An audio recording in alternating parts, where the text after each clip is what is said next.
My name is Mark. If someone asked me what I worked hardest for in my life, the answer would be simple: my business. Almost 10 years ago, I started a small hotel from scratch. No investors, no family money, just long days, sleepless nights, and a belief that if I worked hard enough, it would eventually pay off. I skipped vacations. Holidays meant work days. Some nights I slept on the office couch because it was easier than going home. Slowly, that small hotel turned into a stable, successful business. My wife, Amy, was there during those years. Or at least I believed she was. She used to tell people how proud she was of me. She attended business dinners, smiled at partners, and acted supportive. From the outside, we looked like the perfect couple, hardworking, stable, and successful together. But things don't always fall apart loudly. Sometimes they change quietly. At first, I thought I was imagining things. Amy started taking late-night phone calls and stepping into another room. Her phone was always face down, always locked. When I asked, she'd smile and say, "Just friends," or work stuff. I trusted her. Then she began asking questions that felt off. What would happen to the business if we ever divorced? Are all the documents organized? Everything's in your name, right? I laughed it off. I thought she was just curious. She wasn't curious. She was preparing. One afternoon, I was using our shared laptop to send invoices. Amy's email was still open. I wasn't trying to snoop, but a draft email caught my eye. Words that don't belong in casual conversations. Ownership transfer, marital assets, post-divorce settlement. My stomach dropped. I read the draft slowly, my hands shaking. That's when I realized the truth. Amy was quietly trying to restructure my business assets before filing for divorce. She believed I was just a hardworking guy who didn't understand the legal system. Her plan was simple: walk away with 70% of my business and leave me with almost nothing. What she didn't know was one critical detail. The law firm she contacted wasn't random. One of the senior partners there was Jake, my childhood best friend. We grew up together. He knew my entire story. He knew what that business meant to me. Jake called me the same day. "Mark, you need to come see this." When he showed me the documents Amy had submitted, something inside me broke. This wasn't about money anymore. It was betrayal,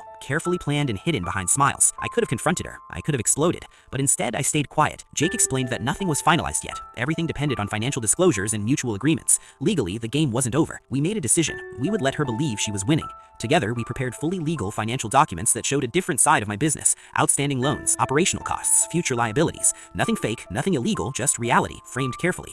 A few days later, Amy brought the paperwork to me. She was calm, almost cheerful. "These are just standard divorce papers," she said. "Let's sign and move on peacefully." She didn't read everything. She signed. On the day of the divorce hearing, Amy walked into the courtroom confident and dressed like she had already won. She didn't even look at me. The judge reviewed the documents. According to the signed disclosures, the business wasn't a gold mine. It was carrying heavy debt, and legally, Amy wasn't entitled to profits. She was responsible for half the liabilities. The color drained from her face. She whispered to her attorney. Then she looked up and finally realized who he was. She had trusted the wrong assumptions. She had underestimated the law, and she had underestimated me. The divorce was finalized. Today, Amy works a regular job, slowly paying off what she believed was my debt. We don't speak anymore. There was no dramatic ending, just silence and consequences.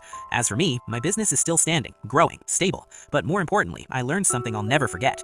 Greed doesn't just destroy relationships. It convinces people to sign away their own future. Sometimes the smartest move isn't fighting loudly. It's letting someone believe they've already won until the truth speaks for itself.